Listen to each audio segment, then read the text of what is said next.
एक मौलवी ने कहा मैं जबरदस्ती किधर से चलाया जिक्र बदल आ गया तो बात कर ली जाए, नाम नहीं लूंगा इसलिए कि मैं शहद चबाने के बाद एलवा चबाने का कायल नहीं हूं। बहरहाल लेकिन बात इतनी जरूर है, तवज्जो फरमाए। अल्लाह, एक मौलवी ने कहा उन्हें तो बड़ा भैया कहना चाहिए। जिसने भी कहा छोड़िए, यार का जिक्र आए तो अगियार के जिक्र की जरूरत नहीं, कभी वक्त आएगा तो उनका भी जिक्र करके बताएंगे। लेकिन याद रखना, एक मौलवी ने कहा बड़ा भैया कहना चाहिए, एक मौलवी ने कहा चौधरी कहना चाहिए, गांव का चौधरी, एक मौलवी ने कहा अपने जैसा बशर कहना चाहिए। लेकिन इमाम अहमद रजा आशिक ने कहा मैं तो बड़ा भैया ना कहूंगा। जब मैं अपने अब्बा को बड़ा भैया नहीं कहता तो मैं अपने महबूब जिसका कलमा पढ़ता हूं उसको बड़ा भैया कैसे कह दूं? अल्लाह, जब अब्बा को चौधरी नहीं कहता कि बोला ओ बेअदब तू जो चाहे कह दे, लेकिन मैं तो ना कहूंगा क्योंकि मैं एक बाप की औलाद हूं। बाप को काबा किबला मोहतरम कहता हूं, बाप को काबा किबला मोहतरम कहता हूं। जिसको बाप के बाप होने में शक हो वो चौधरी कहे, अपने जैसा बशर कहे, जो चाहे कहे, क्योंकि हम तो कहते हमारा बाप भी हमारी तरह बशर नहीं है। क्यों?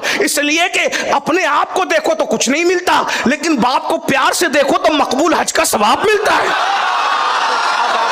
जब मेरा बाप मेरी तरह नहीं तो मेरा रसूल पाक मेरी तरह कैसे हो सकता है? मौलवी कहता है और नहीं, जाहिर में, मैंने कहा जाहिर में ही बाप, वो बाप जो पूरी दिन बीड़ी पीते गुजार दे, वो बाप जो पूरी जिंदगी कभी मस्जिद का मुंह ना देखे, सिर्फ मोमिन है और बाप है, तो उसको देखने से आलिम को भी मकबूल हज का सवाब मिल रहा है, मुत्तकी को भी। जब बाप के जाहिर में इतनी तासीर है तो खुदा के महबूब के जाहिर में कितनी तासीर है?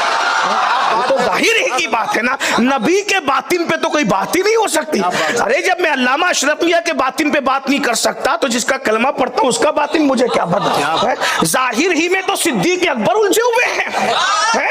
सिद्दीक को हद नहीं मिलती जाहिर की, सिद्दीक को हद नहीं मिलती जाहिर की, जिब्रील को हद नहीं मिलती जाहिर की, अली या मुर्तजा को हद नहीं मिलती जाहिर की। तो मेरी औकात क्या है कि मैं उनके बातिन पे बात करूंगा? या अबा बकरिन लम यारिफनी हकीकतन गैर रब्बी, ए अबू बकर मेरी हकीकत को मेरे रब के सिवा कोई जानता ही नहीं। जब कोई जानता ही नहीं तो बयान क्या कर सकता है? ये सब जाहिरी की बातें हो रही है। अभी जाहिर ना समझ सके बातिन में कहां जाएंगे? हैं? बातिन में, अरे जो समुंदर का बातिन ना जान सके वो नबी पाक जो नबूवत का समुंदर है, इस्मतों का समुंदर है, तहारतों का समुंदर है, अजमतों का समुंदर है, अल्लाह अकबर मोजज़ात का समुंदर है, इल्म का समुंदर है, हुस्न का समुंदर है। खुदा की इज्जत की कसम उस समुंदर में कौन गोताज़नी करेगा? अल्लाह अल्लाह। तो अर्ज क्या कर रहा था, बात दूर निकल गई। तवज्जो फरमाए, वो कहते हैं तुम ये सब कुछ कहोगे, चौधरी कहोगे, ये कहोगे, वो कहोगे ना, मैं ये सब नहीं कहूंगा। क्यों? मैं आशिक हूं। तो फिर क्या कहेंगे आप? तो मैं तो मालिक ही कहूंगा।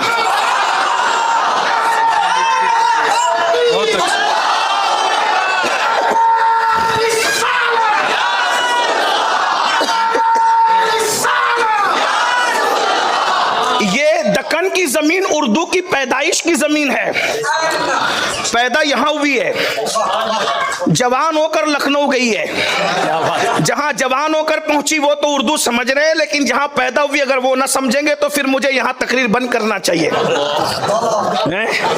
हाँ, जिसने झूला झुलाया है ना उर्दू को, उसी बुलंद परवास को गेसू दराज बंदा नवाज कहते हैं।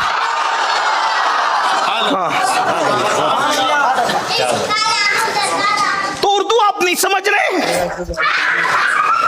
मैं तो मालिक कहूंगा नहीं, इश्क जिद्दी है, मैं तो मालिक ही कहूंगा।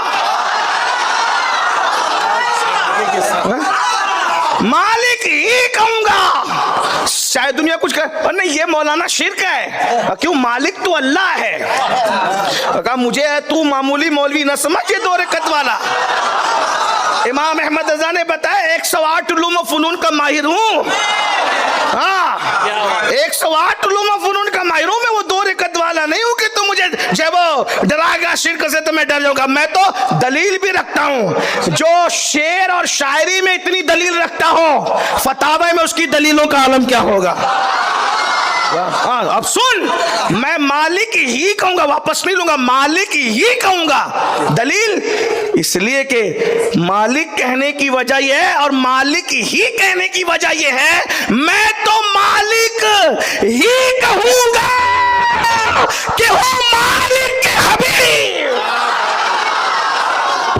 मालिक कहने की वजह यह कि ये मेरा मालिक मालिक का हबीब है।